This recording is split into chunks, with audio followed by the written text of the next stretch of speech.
Hello, everybody. Welcome to another Adweek Spotlight. I am Danny Wright, the Chief Brand Officer of Adweek, and I am super excited about today.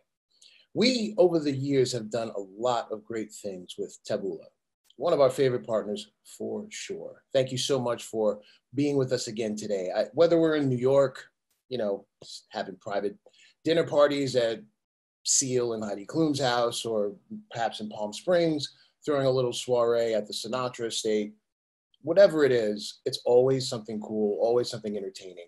And today is no exception. We're not together in person, of course, but we are virtual and we will still be cool. So let's get into the new. Right now, I am pleased to welcome to the virtual stage and leading the next conversation, Executive Editor of Adweek.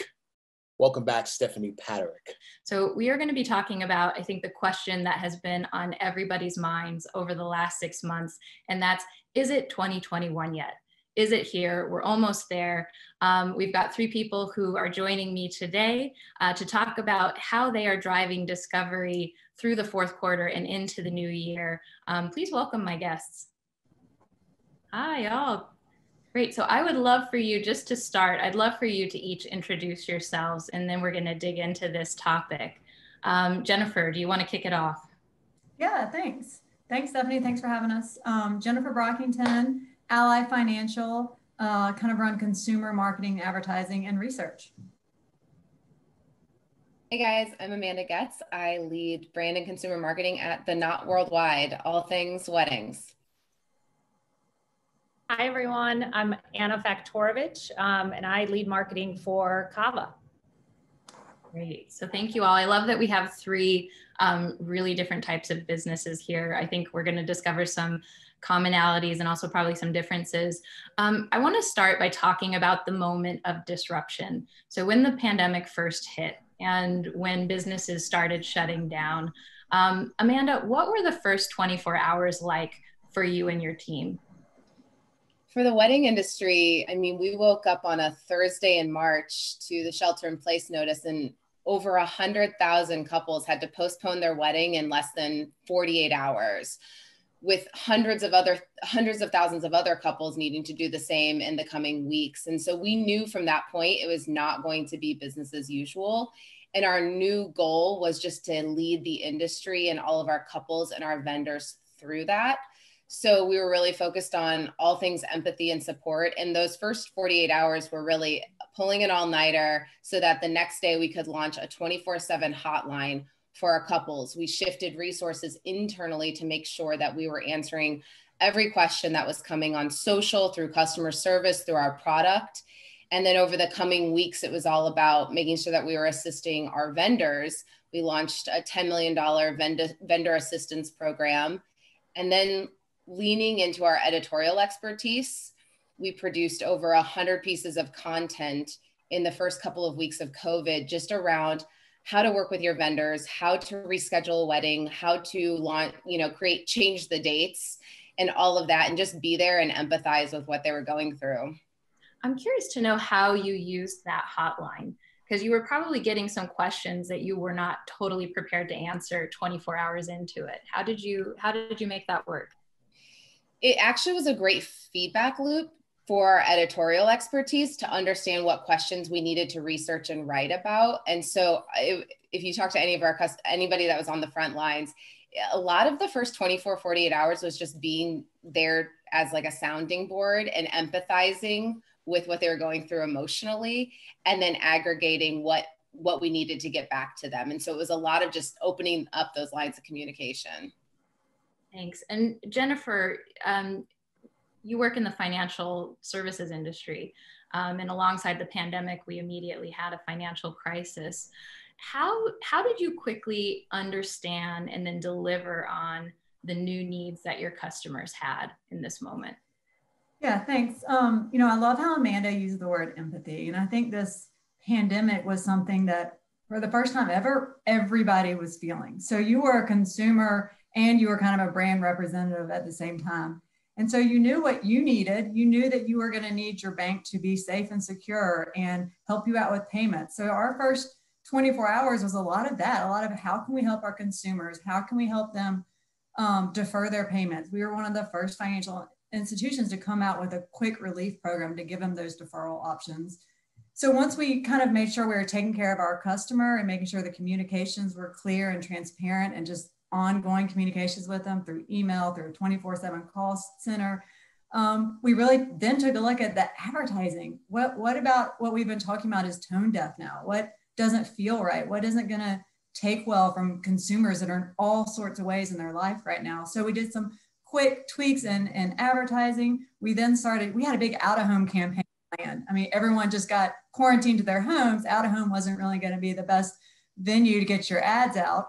But we switched, we worked with our partners, were amazing. We worked with them and we changed those messages to thank you messages for first responders. We donated some of our Cheddar programming ad space so that we could get some PSAs about be safe, stay home, you know, all that need that was, this communication was at a height of the pandemic, and people and everyone needed to come together and get that message out. So really, really focused on helping, you know, the community come together and get the right messaging out. And then also as time went along, you know, we wanted to put some positive energy in there. We did a series with Katie Couric where we talked about helping people's lives. We helped someone, you know, have this last minute wedding and donated some funds to them, you know, helped bring it some good stories about community and bringing people together, helping, you know, a homeless group and kind of highlighting some of those stories about what everybody's going through. Money and financial services is so ingrained to such a personal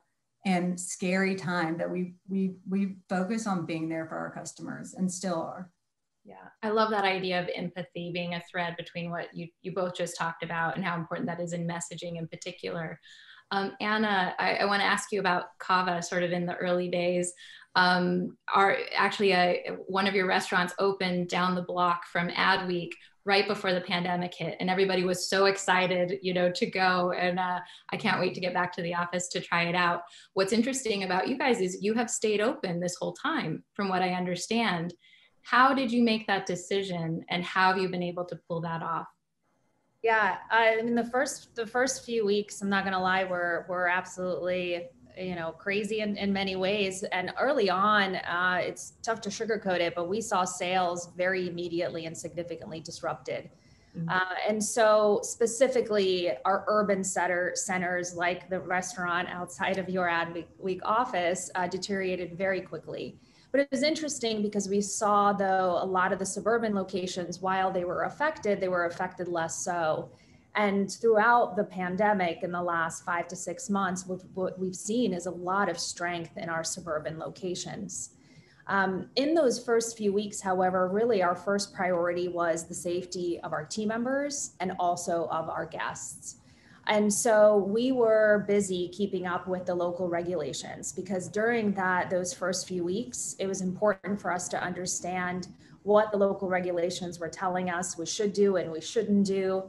Each of them were different depending on the jurisdiction. So we put together a task force that worked, I would say, almost 24/7, probably for the first 4 to 5 weeks, where we were, you know, ear to the ground to our customers, listening to them. Did they want us to stay open? And I think the answer we heard was yes. They wanted access to Kava's healthy meals, but they wanted it on their terms, which really meant that we needed to rethink our access channels.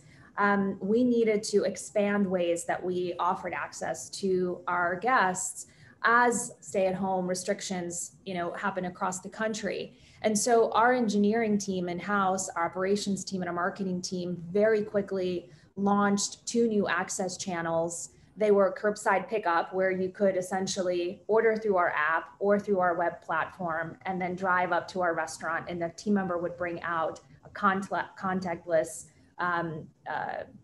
delivery essentially into your car. We also launched in-app delivery, and we did all of this, call it practically overnight.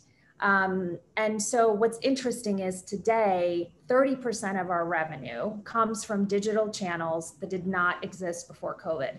Just think about that for a second. And so some of the new channels that we added over the course of the very few weeks of COVID today really are a significant revenue stream for us. The second thing that we really focused on was our guest experience. If we were going to invite customers into our restaurants, we needed to audit the entire customer journey, taking into consideration the very broad spectrum of guest mindsets. There were customers who were more comfortable walking into our restaurants. There were customers who were not comfortable walking into our restaurants, those who wanted to wear masks, and frankly, those who didn't. And so our team members had to be trained in the new experience. And also, we looked at every single touch point end to end to make sure that we were communicating and demonstrating our commitment to maintaining a clean and safe environment for our guests and also our team members. Thanks, Hannah. I think that that shift in revenue that you mentioned is so interesting, and I want to get into that a little bit more when we talk about next year.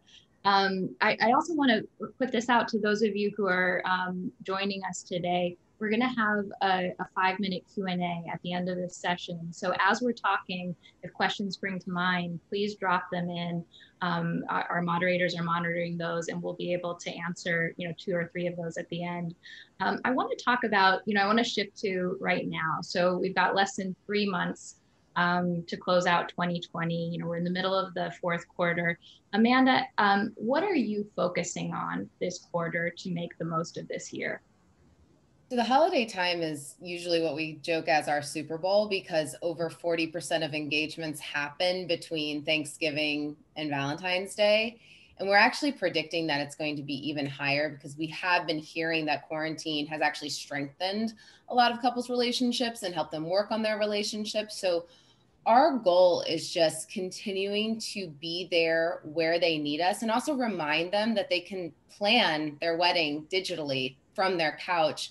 And similarly to Anna, we have had to launch new features like video chat features to connect couples with their vendors, 3D virtual tours. We launched the Knot Registry over the past couple of months so people could shop our catalog alongside their favorite retailers. And so all these things, change the dates and next to save the dates and new invitations, we are just making sure that we have all the resources. So as there are new flare-ups and new COVID cases happening in different areas, that we have everything to meet somebody's need. And then the next phase is actually just, we've coined the kind of phrase around the office of making the new norm just the norm. Like, if you remember back in March, walking outside your house with a mask on felt weird. And now weddings are such a heightened day and a time of emotion, and honestly, some hopes and dreams wrapped up in it with that you've probably been thinking about for a few years. And so the idea of maybe having your guests in masks and hand sanitizer stations feels weird.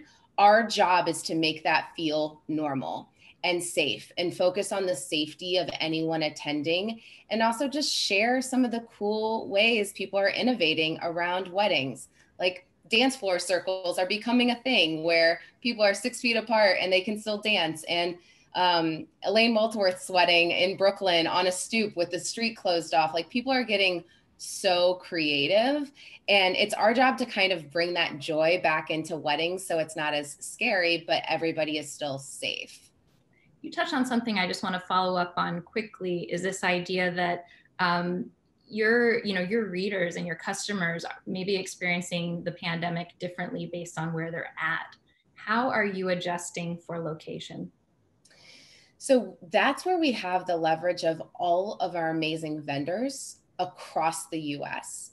And so tapping into their expertise and giving them our platform to talk about that, and also making sure we're making those connections quickly so that if you are experiencing something, we can connect you with a local planner in your area who can, help you understand, here's the best practices for X, Y, and Z.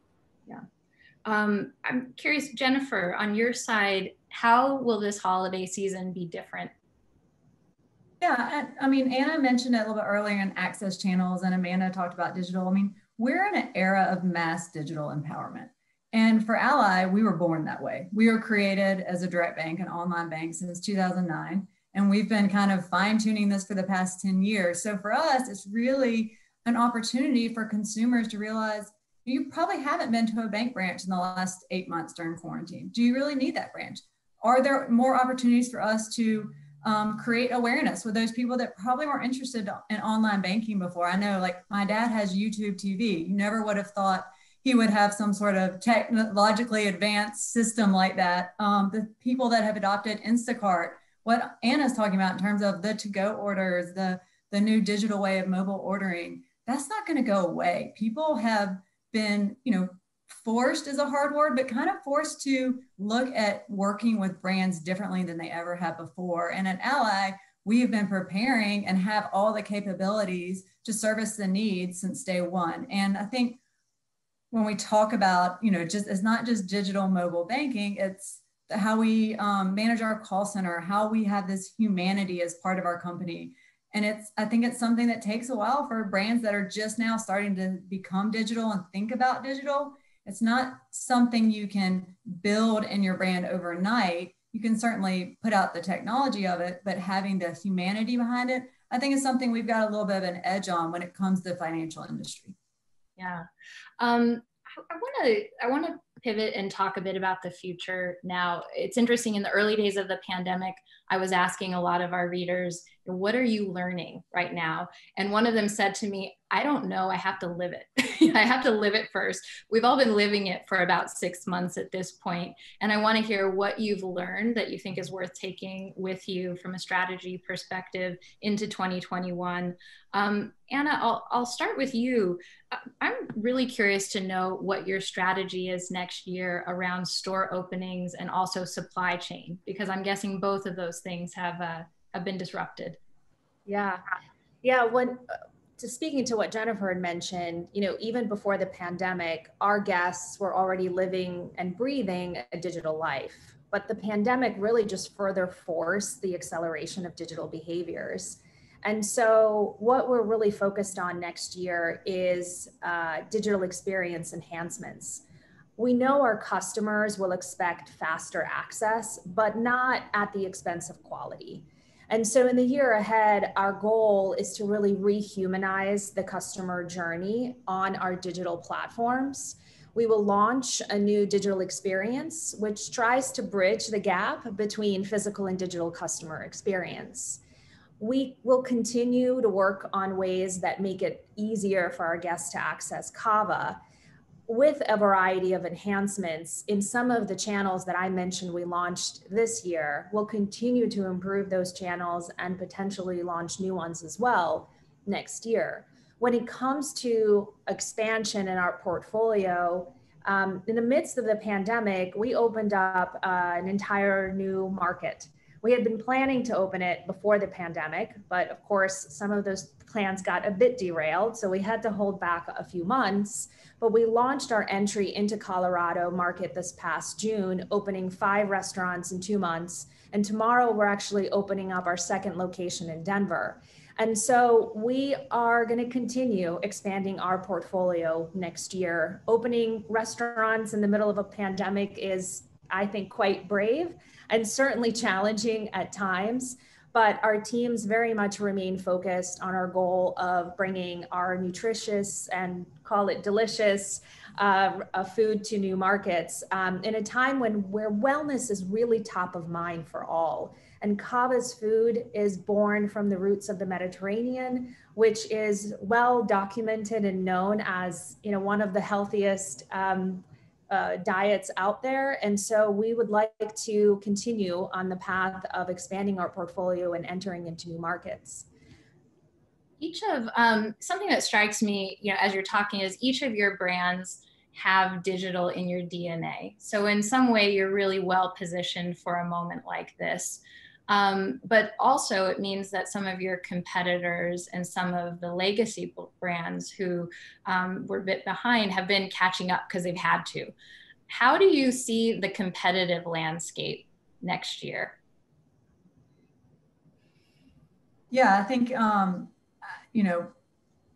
companies all around are having to figure out digital ways to do business. And I think it goes back to that point of there's going to be a lot of people that have offerings for digital, but are you going to be able to trust them? Are you going to be able to believe in them? Are they transparent? And I think those are going to be key. For me, purpose will be critical in 2021. If your brand wasn't created out of a purpose or out of a pain point or out of fixing or helping creating something, doing it right, consumers are going to start seeing through that, and they're not going to want to do business with you. They're going to be more choosy. They're more empowered than ever. They're going to do, they have all the keys to the castle to pick what brands they want to work with. And I think they're going to get a little bit more focused on who they can trust and who they can believe in. And that's going to be the brands that were built out of purpose and have that trust and that experience. I also, Jennifer, I wanted to ask you about media. This is going in a different direction here, but I know the media landscape, in addition to the competitive landscape, the media landscape has changed so much. Where are you putting your dollars in 2021? Yeah, I love that question, especially probably for our audience here. It's we're very focused on the media landscape. I think we've all kind of experienced a new upfront this season. I'm sure some of us want it to change to more of a calendar year versus the Q3 year. As live sports has been a big critical media opportunity for Ally Bank to create awareness, having that live viewership. We had to pivot all that this year when NCAA, NBA, all that stuff went down and got moved back. So we're excited about that coming back. It's starting to come back in Q4. It's coming back next year. But also there's consumer shifts happening that we all need to be aware of. The streaming. People are changing behaviors. People are taking on more streaming services.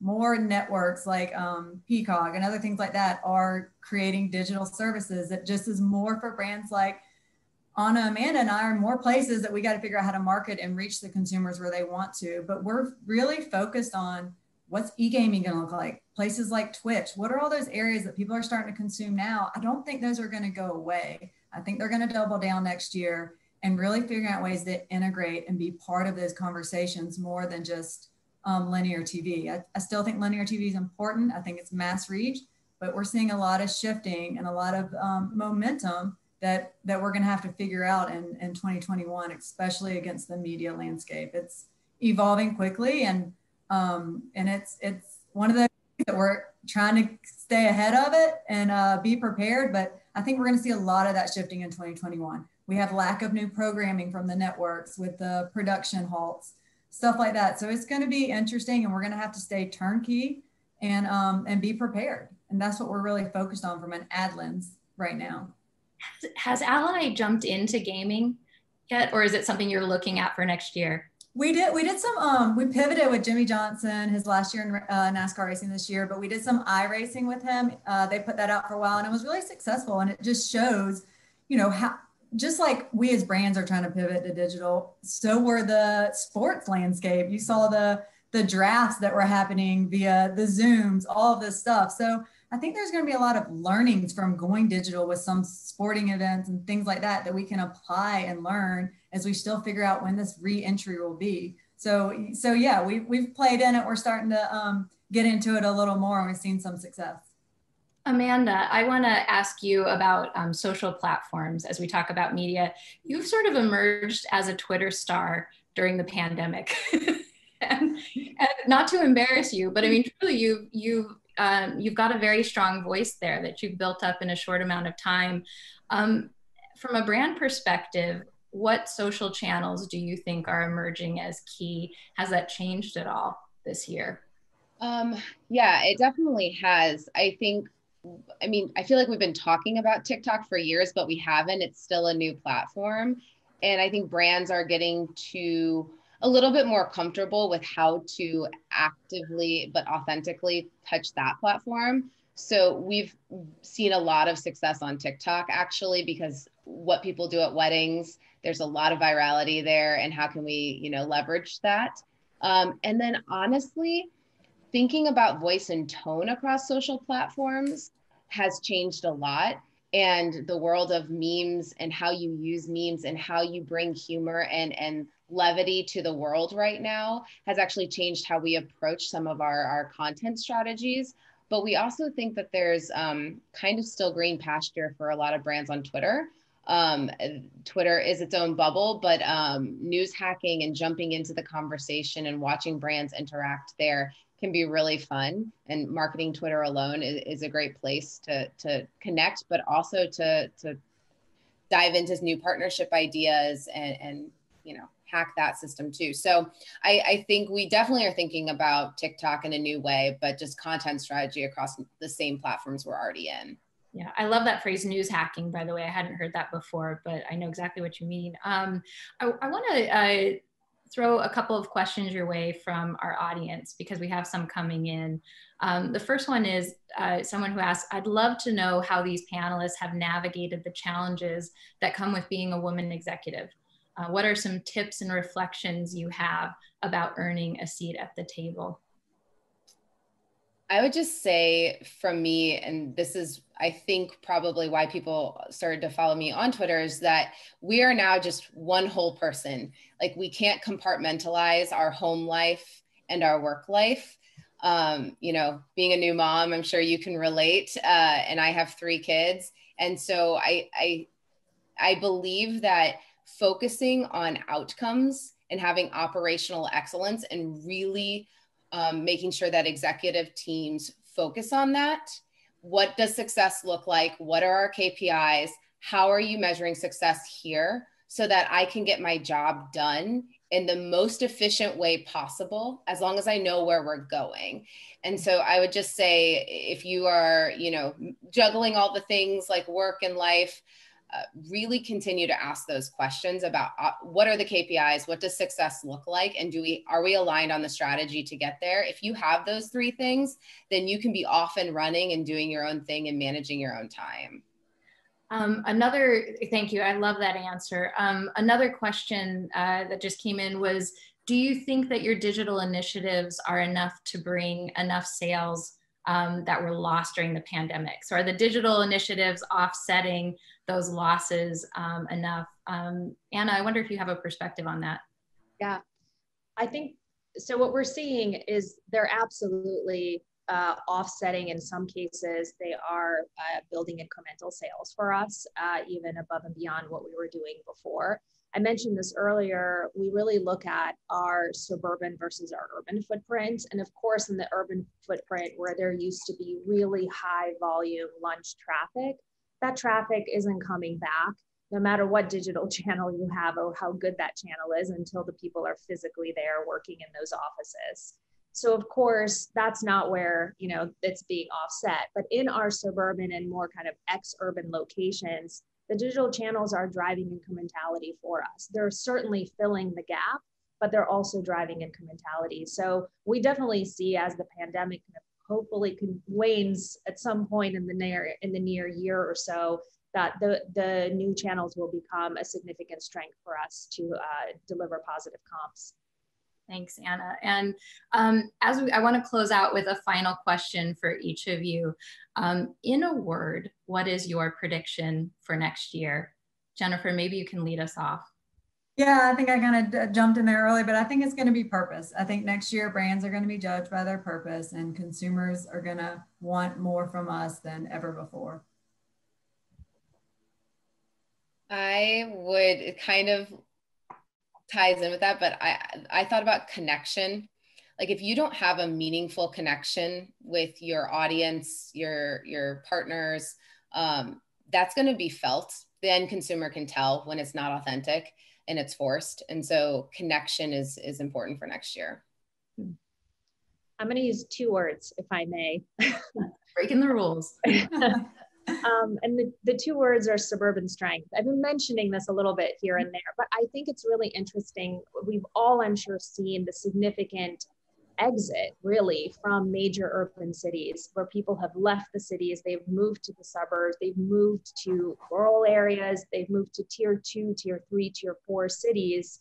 And we really think that that's going to stick for quite some time. And so what's really interesting, as people have moved out of New York and say a city like San Francisco, they're taking with them their more urban palettes, their experiences, their sort of worldly perspective and view. And it's going to be really interesting to see how that shift really changes the dynamics of the marketplace as a whole, and also of the makeup of the areas outside of those like high sort of pressure urban environments. So to us, that's something we're watching very much, especially as we think about communication and who we target and where they are. Thank you all so much. So we have purpose, connection, and suburban strength. I think that sums up our conversation pretty well today, and things we'll be watching for next year. Amanda, Jennifer, Anna, thank you so much for joining. This has been a really insightful conversation. We are here to talk about brand safety, and as you all know, it's been a bit of a year for brand safety, given everything going on between keyword blocking, etc. And I'm lucky enough today to be joined by Robin from Taboola and Jim from Integral Ad Science. So I'm just going to wait for them both to appear on our screens. Hi and there. Hi, how are you, Robin?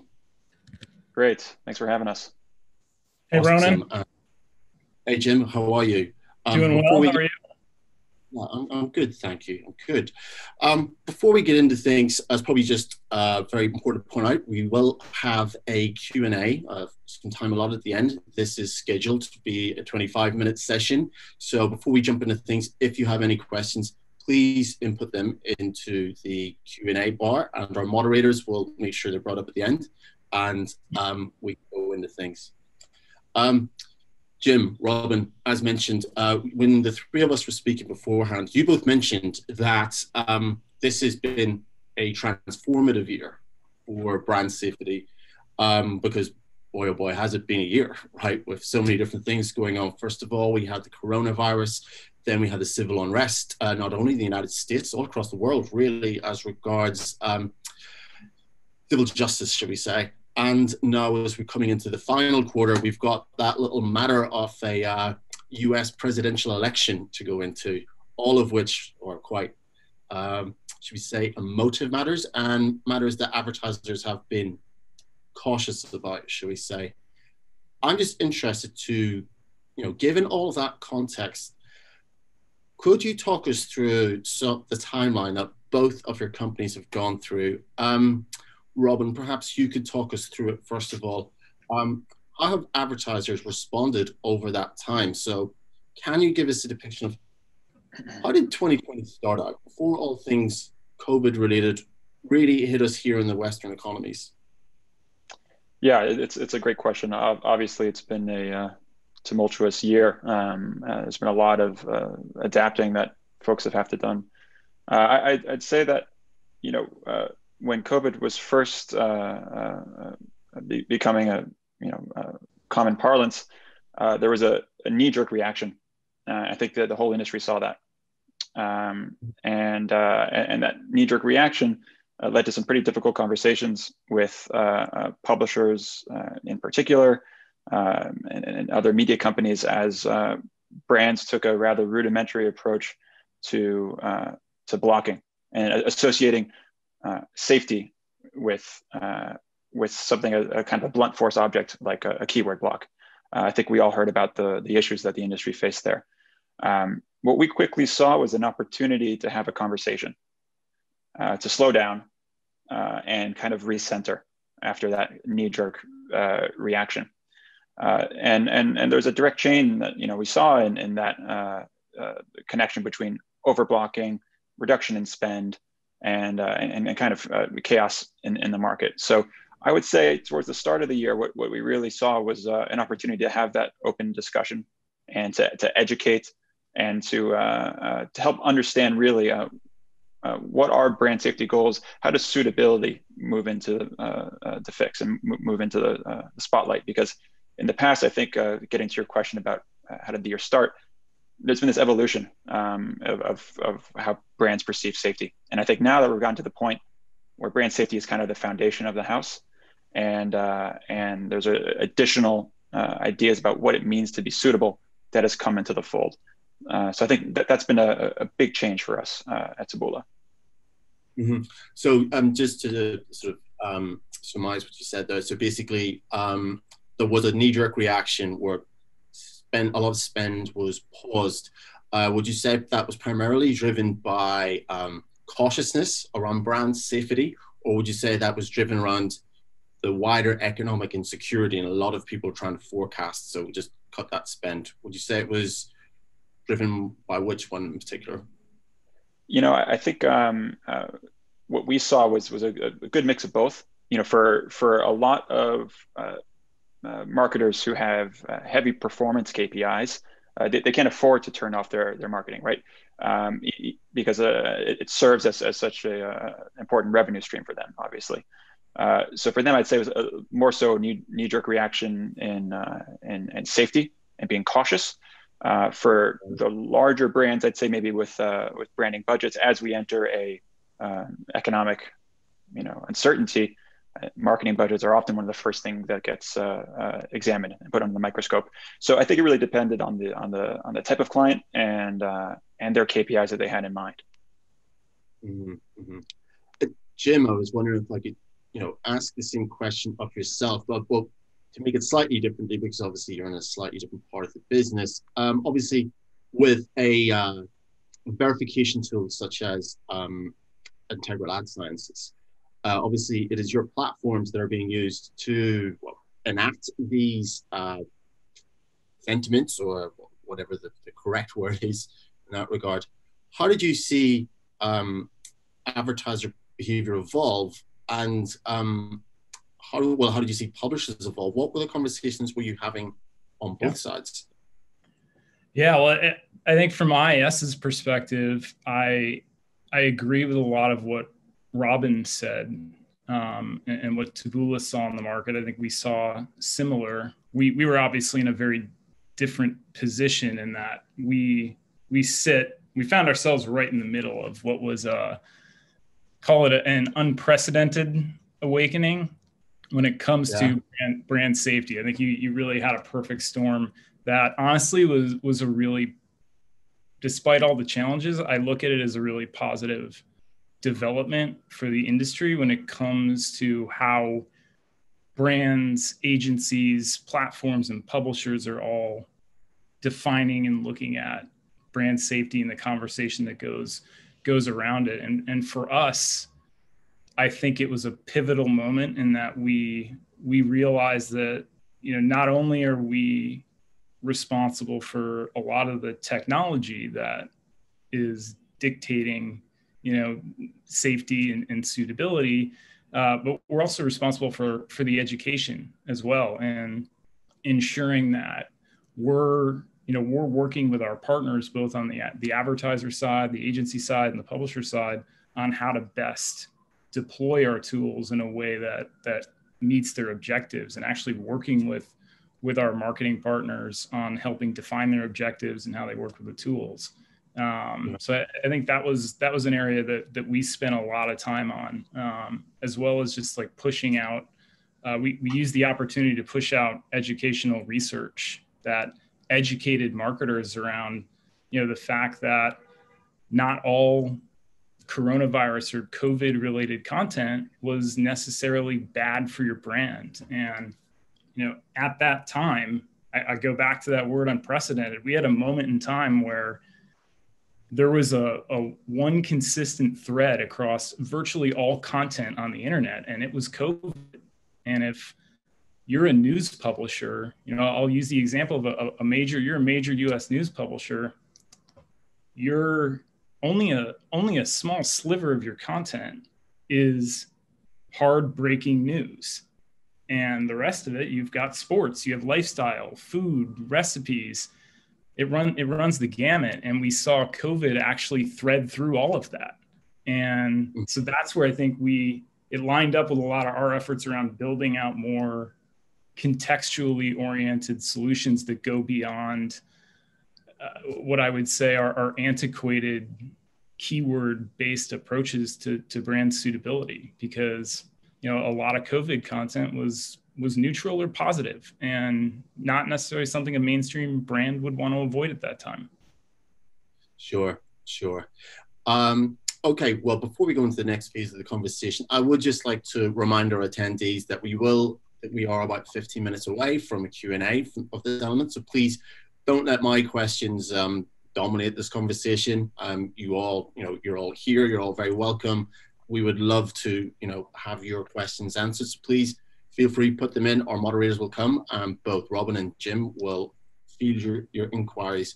But before we go to that, so you both mentioned about how we moved from the very blunt tools of brand safety and had to adopt a more nuanced understanding. Can you tell me about some of the, I guess for Jim, can you tell me about how did you evolve the platform to accommodate that? That must have been a lot of change in a very time. A lot, yeah. And thankfully, we had already started before a lot of this, started to occur back in March. But our, I'd say IS's largest investment in the past 12 months has been around building out a contextual intelligence capability that starts to go beyond what our historical or foundational brand safety capabilities were. And what I mean by that is we, in addition to looking at words or keywords as they're known and often used, like we're now able to apply natural language processing to account for context, sentiment, and emotion across the piece of content. So an example of that, and it's a common one, is think about the word shoot, right? Shoot is a word that it was on virtually every one of our thousands of advertisers' keyword block lists, right? And shoot is a word that can have an infinite number of connotations, whether it's a basketball player shooting a ball, and that's in a sports article, or shooting for the stars. But it's unfortunately was automatically associated with firearms or ammunition. And now we're able to properly assess how that word is being used and ensure that a brand is able to get inventory that's appropriate for them, and that a publisher doesn't miss out on being able to sell inventory that in the past might have been blocked. Okay. Was that a change that happened over the course of all of this, that you maybe escalated that as a priority? Or it certainly escalated the priority. Like I said, it was already an investment that was in the works. So in the past few months, like we've seen broad adoption of our contextual segments across most of the major buying platforms. We've seen a lot of increased usage from the marketer side.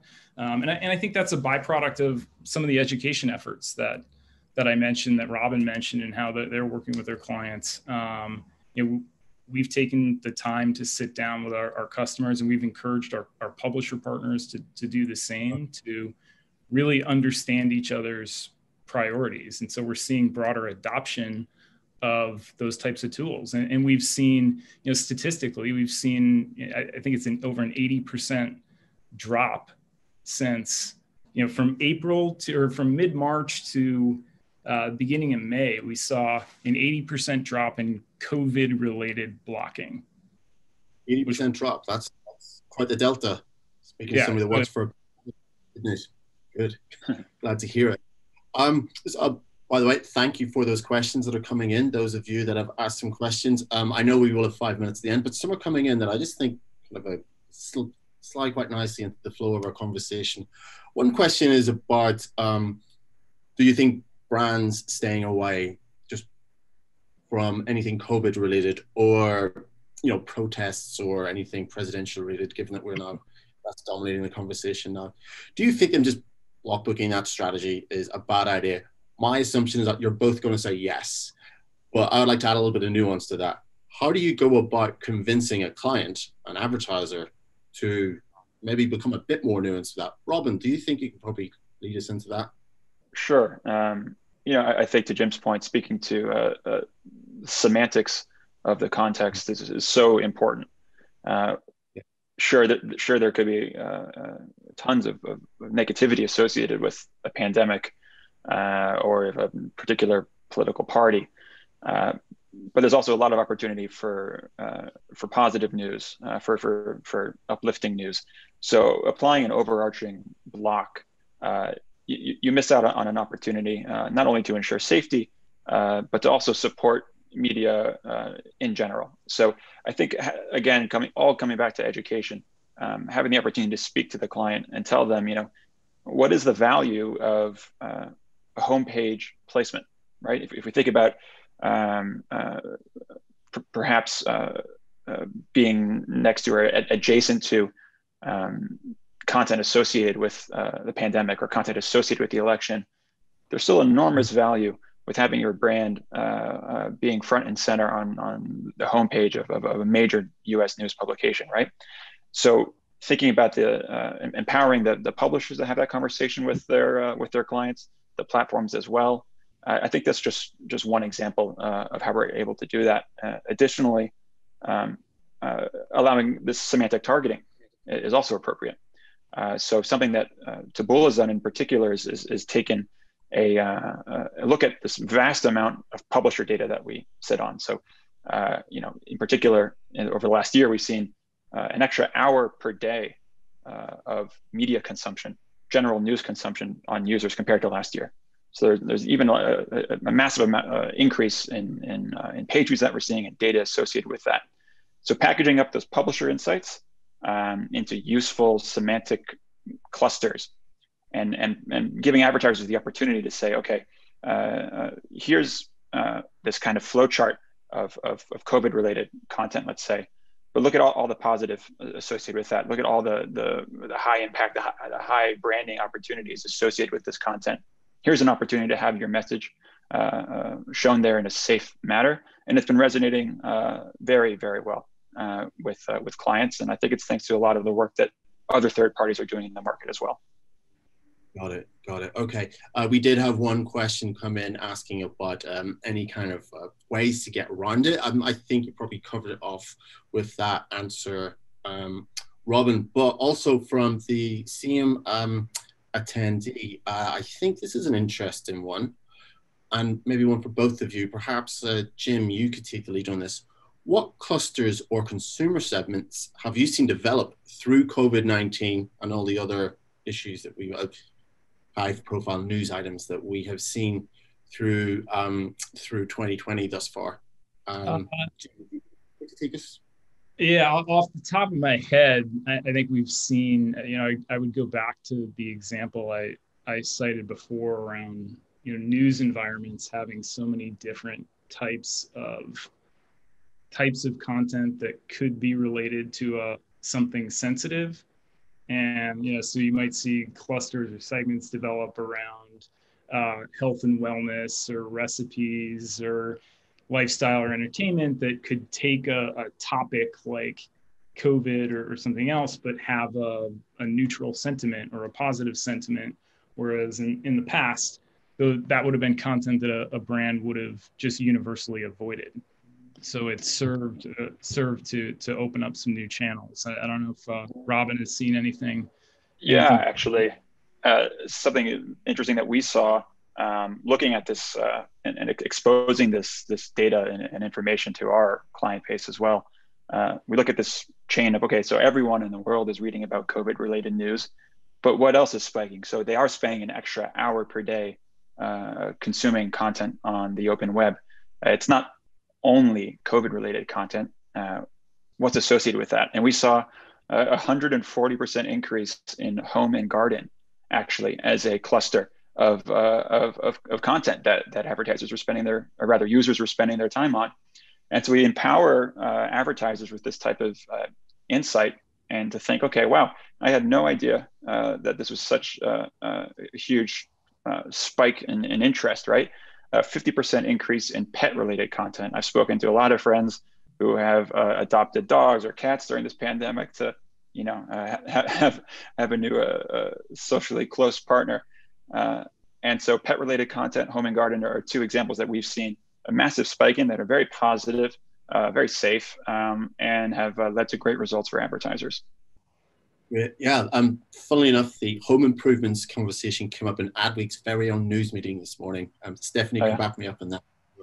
Okay, so we've just been looking back at sort of the course of, let's take it up to now, we are in October. Before I go on to the next section of questions about maybe looking forward and some of the things that might happen given the sort of pre-existing industry trends, there was just one more question from another attendee is, how do you think COVID-19 has impacted competition in your industry?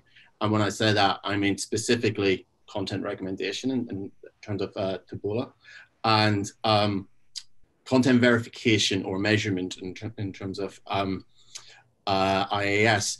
I mean, let's be real. I report on some things. The content verification guys were receiving a little bit of flack for defunding the news, blah blah blah, either rightly or wrongly. I mean, that was on social media platform. Jim, do you want to take the lead on that? Yeah, sure.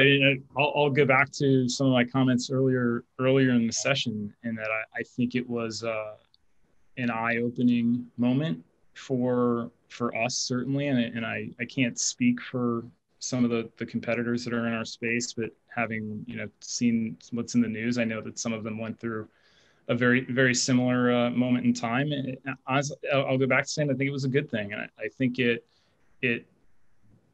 increased communication between the tech companies that do this for a living and our partners. I'll go back to that, back into March and April, and there were working groups with all the holding groups, all the verification companies, all the major news publishers, the IB 4As, all in the same room, having what was a really productive conversation around how to address this issue. And it was something that I hadn't seen before.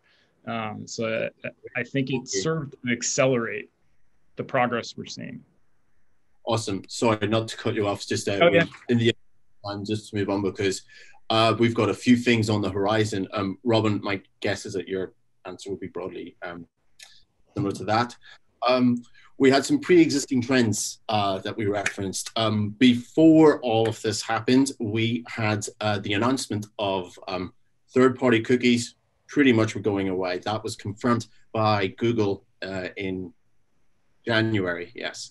How do you both think that the imminent decline of the third-party cookie is going to impact all of this? Yeah, I mean, the third-party cookie has been a core foundation stone of the industry since, what's it, 1994? Or is it 93, I believe? Long time ago, anyway. Yeah, how do you think, going forward, looking into 2022? Now, I know I said never make predictions, but let's just talk about some of the things that have to be addressed before which time. Robin, would you like to take it? Yeah, I'd say if I can offer, one piece of advice for marketers out there is to start planning now, because while this announcement came from Google earlier on in the year, and it's they set a tentative date for 2022. Your marketing mix is going to be planned out pretty soon, and it's time to really think about what are the channels, the platforms, the measurement companies. What are they doing to adopt to be able to kind of fight or combat this deprecation of the cookie, right? So I would implore everyone to ask the right questions of their vendors, of their partners, to understand how are they preparing for this. I think that there's going to be a huge shift to more sophisticated contextual targeting, contextual technology. We've been so heavy on and so invested in user-based targeting. And I think folks maybe have thought that they're going to have to settle going back in time almost to contextual, which is a more legacy product. I really disagree. I don't think we're settling for contextual targeting. I think it's an opportunity to innovate. Speaking to what Jim said about applying more semantic, human-led kind of technology to context is going to be critical. And so I really think it's going to lead to a lot of innovation across the platforms and third-party providers to encourage their advertisers to adopt contextual targeting that I think is almost like 2.0. Yeah, you quickly mentioned there that you don't think there's need to settle for the open web. If we were to go back to the news item, not particularly high-profile news in wider society, but big in our profession or our industry, was the social platforms boycott of, I believe it started around July. Part of that ran on a little bit. Do you think that there is basically a lot of the reasons why the advertisers are on these platforms, that they have huge reach, et cetera, especially when compared to even the biggest legacy publishers, so we call them. But do you think there are any kind of trade-offs that advertisers have to make? I mean, if you want the reach of Facebook, do you just have to accept that there is a latent brand safety risk in that? And equally, when you choose to advertise on a established publisher site, a legacy publisher site, do you have to say, like, well, look, that's just reach, and you got one or the other. You can't really have it both. Jim, would you like to talk us through that one, since you see it also? It's a frequently discussed topic. There's obviously some very large players with some very large scale in the space that advertisers have deemed to need, and I think it's really up to the brand. It's important that advertisers are very thoughtful in how they curate their definitions for what is safe, for what is not, and what is suitable. And I think there's always going to be trade-offs when it comes to those platforms, and every brand needs to decide what their tolerance level is for those trade-offs. Like that's kind of where it is. And I'll say to the platform's credit, like, there is still a lot of progress to be made. But we're obviously partnered with all of them, and we've seen an increased willingness to collaborate with independent measurement companies in the past year or so. So that's promising. But I think if I can jump in there, I think that it's also a great testament to those platforms as well for adopting to pressure from advertisers, for lack of a better word. I mean, this is something that they're asking for, that they demand, and they're willing to change. And so for many advertisers, we think to this boycott, removing a platform like Facebook or Google from their marketing mix, for especially performance marketers, simply is just not always an option. They really help keep the lights on. So I think that that there's going to be slight shifts here and there, but ultimately the media mix is going to stay pretty consistent. Okay, great. And I hope that answered the last question from the crowd. Before we hand over to our next session, Robin, I just wanted to ask yourself, you mentioned earlier on about there was performance marketing and then brand marketing. Do you think there's any differences when it comes to brand safety or suitability when it comes to that different mix or those different disciplines, advertising? I think getting back to your first question, Ronan, about how has the conversation evolved over the last year, I think that brand safety as a foundation, as kind of table stakes, was something that has been long implemented in the brain of a marketer at a large brand who's doing kind of branding focused initiatives. That's been table stakes for years. What we've seen over the last, I'd say, 12, 18 months, particularly over the last 6 months, is that there's a larger diversity in marketers investing in brand safety and suitability, asking the right questions that they hadn't been in the past. And so we're trying our hardest to find the right balance of scale and safety, especially for those performance marketers where any type of reduction in scale can be difficult for them to swallow. But ultimately, through great partnerships with the likes of with IAS, we've been able to strike a pretty great balance there. And it's been interesting to see performance marketers really pick up on that theme. Fantastic. Okay, great. Gentlemen, thank you very much. Now I'd like to introduce Adam Singolda, who is going to talk to us today. Adam, are you there? I'm here. Can you see me? Yes. Fantastic. It's great to be here. And Ronan, I miss you. Great panel. Thanks for all of us doing this together. So this is fun. So let's talk about business. So 7 months in, we were all connecting in real life at one point with clients and colleagues. How is the industry, virtually driving business and innovation these days? How is it going? I mean, first of all, can you believe you and I were supposed to be in South by Southwest on a panel just earlier this year? So, and look at us now. I know. A lot has changed. I think that, on one side, just even personally and as a business, it's so weird to be working from home since March and doing everything remotely, this, Zoom economy. So I think on one side, it's been stressful and weird. and forced us all to reinvent ourselves. But at the same time, there's something special that happens when you have no other choice, and you kind of do things that you would have maybe otherwise not do. And then we've seen it all over the place. As an example, as a global company, just talking to your global partners and clients suddenly became more efficient. Don't have to fly to anyone. You can meet them more frequently. So that kind of like flattened the world and made us all just Zoom each other. I think also in terms of just building that trust and intimacy. Suddenly you have calls with people that that you invite them to your home. The amount of calls I had when Ozzy, my son, just opened the door and said something in Hebrew and nobody understood what's going on is endless, Right. But in many ways, it made it kind of connecting with each other even more. And I think also as we're all looking for growth, because of this scare we had on March 15th, when we saw this cliff across all verticals, is that I think data was even more important during that time to sort of lead our decisions, So, I'm thinking about, we saw this surge in readership on the web, on our publisher network, of people looking for masks, luxury masks, pretty masks, beautiful masks, different types of masks. So we said, that must be a huge opportunity. People really want to wear cool masks because they realize they might be wearing masks for a long time. So we reached out to brick and mortar companies that were in the luxury space and online direct-to-consumer companies, and we said, you should really try to advertise.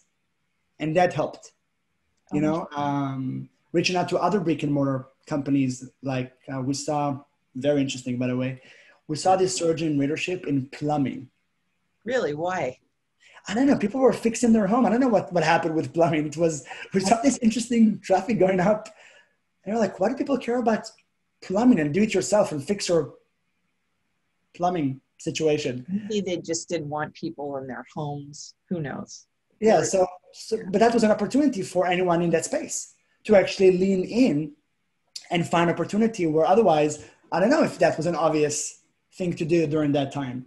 And, another example that was quite interesting was financial space, banks. For ages, before the pandemic, used to use credit cards as the front end product they had to attract consumers.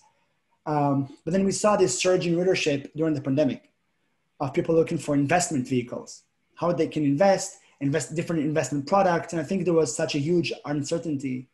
People were looking for other ways to diversify their finance. So we recommended banks to change their homepage, change their messaging. So data was a big, I think, vehicle to kind of like form change during the pandemic. So I don't know, we've seen this type of things, and that could only happen in a pandemic. Right. Well, what were some of the bigger challenges that you saw publishers having that you were trying to help them solve?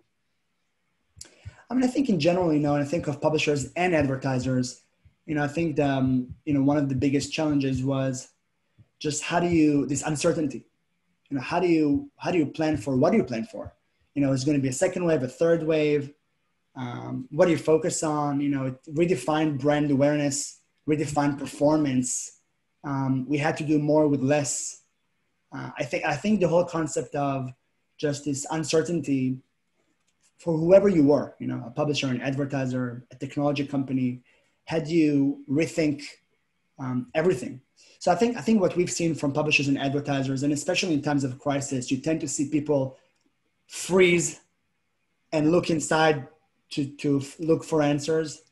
So I think that was something we saw across the board with with both publishers and advertisers during that time.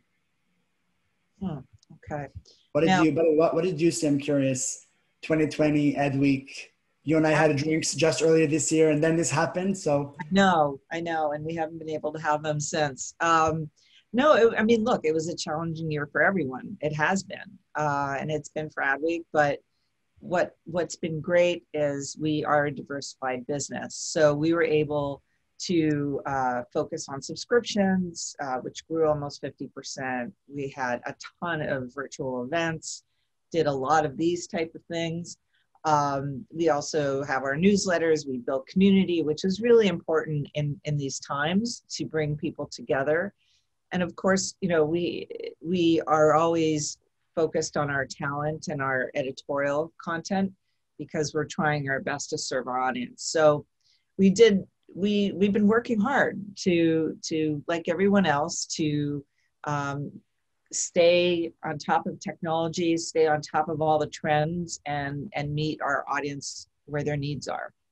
It's fascinating you mentioned subscription because we've seen it across the board.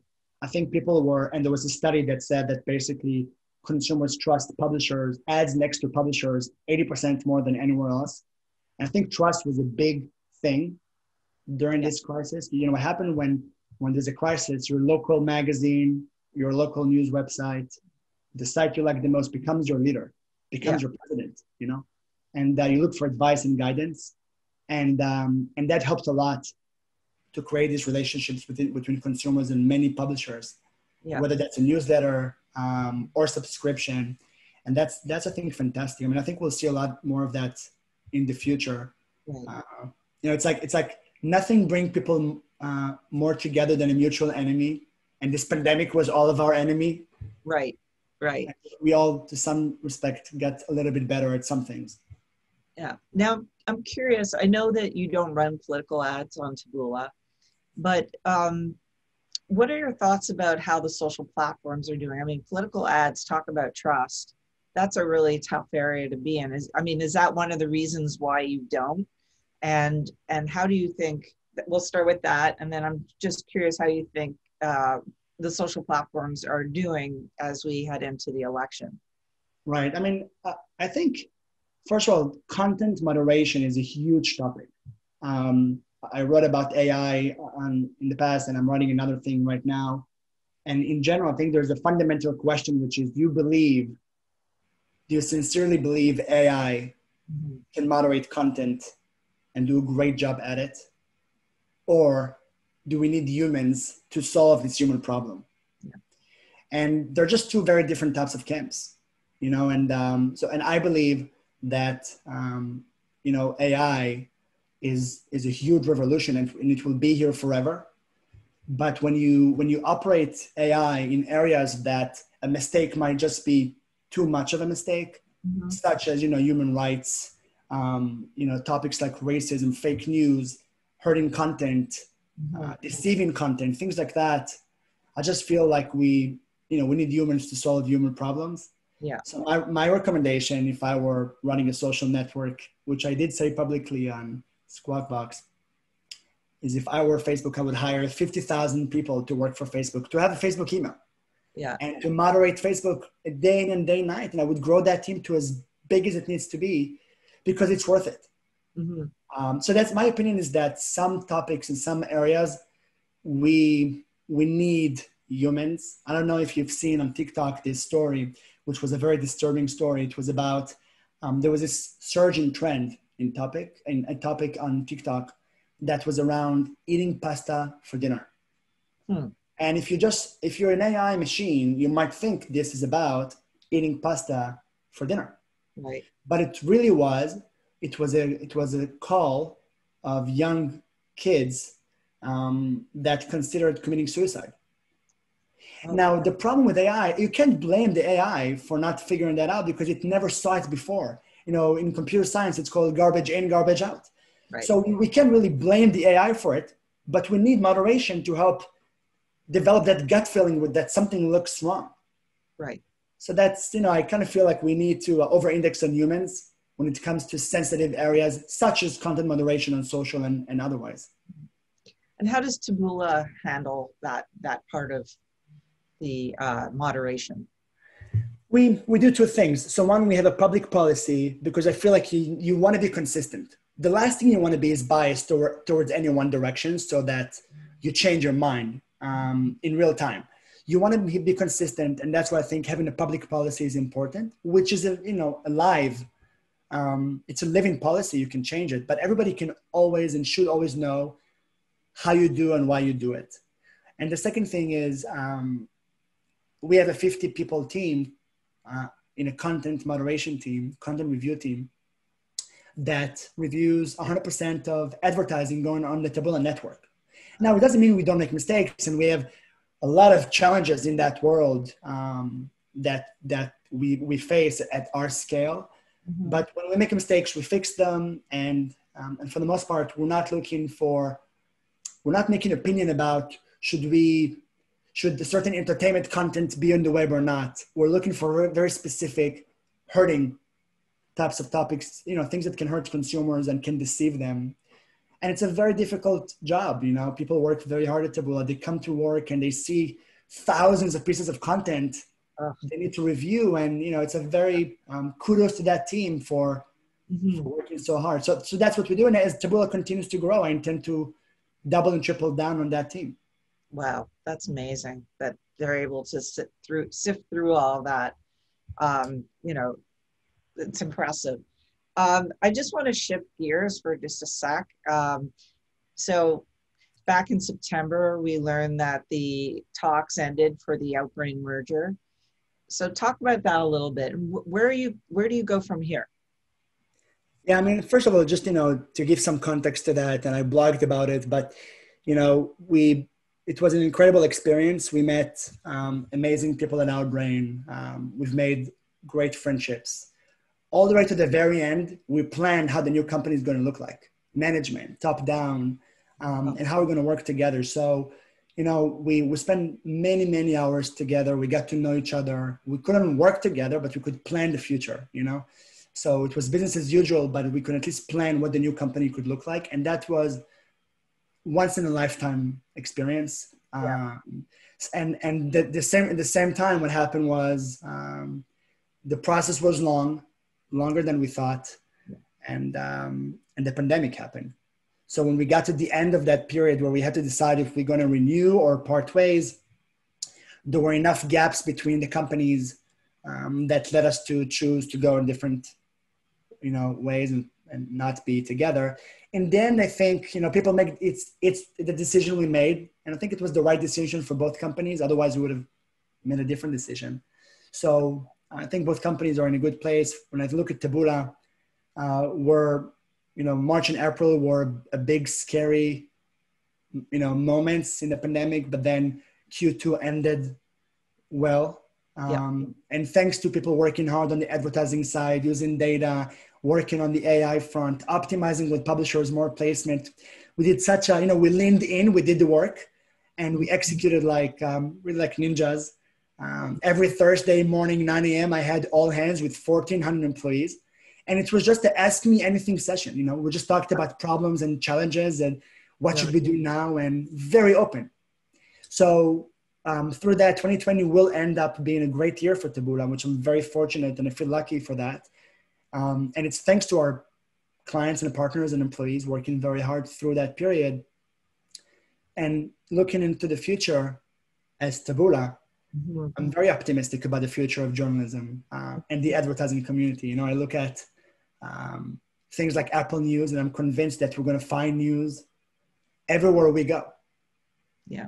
I think we'll find news in my fridge. It's going to tell me things I should know about. I think Tesla cars should be sold with a news button, and I should click on it and see beautiful Adweek stuff.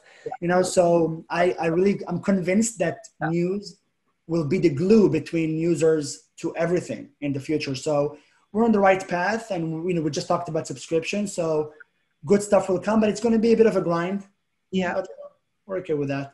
What about for Taboola? Do you have anything in the works you could share that different platforms that you might be moving on to, or we have to wait and see? We're looking at many different, I would say, holistically, we're looking at two big areas. One is our existing open web operation, working with the publishers and advertisers. And here we're looking at e-commerce opportunities, doing more with our brands and agencies partners, more on the trust and transparency partnerships, such as the IAS, which was presented earlier. So there's a lot of good work that's going to happen on just helping advertisers move from the Google and the Facebook of the world and fund journalism in the open web. Every dollar spent is better spent on CNBC and Adweek than Google. So we need to work harder on enabling that transition. So we have a lot of ambition on the open web and things we need to do, more on personalization and homepages and many great things. And then the second thing is really about how can we bring news anywhere people spend time. So every device out there, I mentioned cars, audio, anything. How can we bring all of our publisher partners into those experiences and drive people back into the open web? And, you know, I think that will take us into the next decade. But it's a huge market. You know, the online advertising market just for the open web is about $100 billion. We're only about $1 billion plus. So there's a lot of work for us to do to grow as a company and give most of what we make back to publisher websites. That's interesting. Okay. And what about live events? Like, just again, shifting gears, live events have been so challenged and probably are again next year for at least part of it. Can you foresee events like CES or Cannes, you know, don't you miss those events? I really hope not. Don't you miss, I mean, first of all, I love my kids and my family is amazing. And, you know, we talked about it. We talked about Ozzy and Ellie. They're great. I think I'm going to keep them. But I'm telling you, do I miss being on a flight, going to Cannes for a few days? I know. A little bit. But with all seriousness, it's the networking, not just the rosé, of course, but it's the networking that we're all missing. I mean, we are doing it virtually, and this is how we started talking about this conversation. But can you recreate these networking opportunities, these relationships digitally in the same way? I think some of it we can do in the same way, and even maybe better, because we'll be efficient and straight to the point. And it can be more global and so forth. But there's something that's really missing. To me, I feel it personally, and I think for us as a digital community, publishers and advertisers, and you did see that at CS and Cannes, and that's why we went every year, even though we love to complain, we went every year, and that is serendipity. Yeah. You know, we miss the most that moment when you stumbled upon someone you didn't plan to see, and you went for coffee and you talked about something that was out of your agenda, and that became a great friendship, a great partnership, a new idea. And that is, it's much harder in a Zoom economy to create new relationships, I feel like. It's very efficient for nurturing, but it's very difficult to create new relationships, to rebuild that serendipity. So I actually really hope these live events will come back in the real world. And as a business leader, I think we'll see a hybrid future where a lot will be over Zoom, a lot will be working from home, even if we can go back to the office. But I think we all miss that connection, this new relationship, serendipity, and that is very difficult to do over a 20-inch screen. Right, when we're this big. So just one last question to leave you with. How do you feel about going into 2021? I mean, let's just say we're all happy that this year is almost over, but are you optimistic about 2021? I am. Yeah. I am. We talked about it, and I think in general, if I could summarize 2020, I think no matter who you are, I think that in a word, I would say it's perspective. Right? Like, just get us to rethink about everything that we do, how we run our businesses, how we appreciate friendships. I think we all grew up a little bit, during 2020.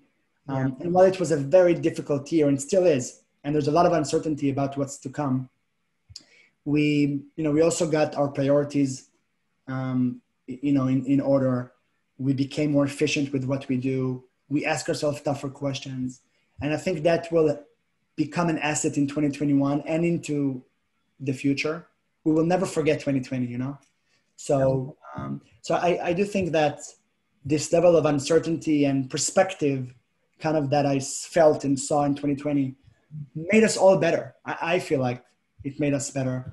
So, when I look into the future, I think I've seen what we've done with advertisers and publishers in 2020, unbelievable, just incredible. I mean, to see, how they say that if it wasn't for a pandemic, it would have taken you a decade to think that you might go to see a doctor on your phone. Like, if I told you in January that you would go to see the doctor and you'll get your medicine, and you'll get advice on your iPhone. You would tell me, Adam, enough with the martinis. Let's go. Like, this is the end of it, you know? And maybe you were right. But now we've kind of accelerated ourselves into the future. Yes. And I sit on another company called K Health, and I see it very closely of how the change happened in user behavior. And I think it happened in our industry as well. We all get fast forwarded into the future to be better as we run our businesses. And that leads me to think that we're going to see a bright future. Yeah. Well, we'll leave it at that on an optimistic note. It's always great to hear from you and get your perspective. Thank you so much for joining us.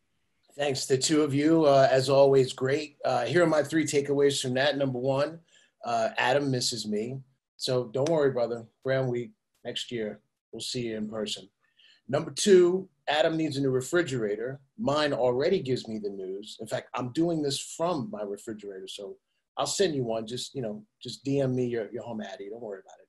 And number 3, like I said in the beginning, Taboola equals fantastic content. And we didn't let you down today. And we really appreciate you being here. And now that we feel infinitely prepared for 2021, let's get in with the new. I'm Danny Wright, the Chief Brand Officer, and on behalf of everyone at Adweek that works so tirelessly to bring you this programming, we hope that it found you happy, healthy, and safe. We'll see you next time.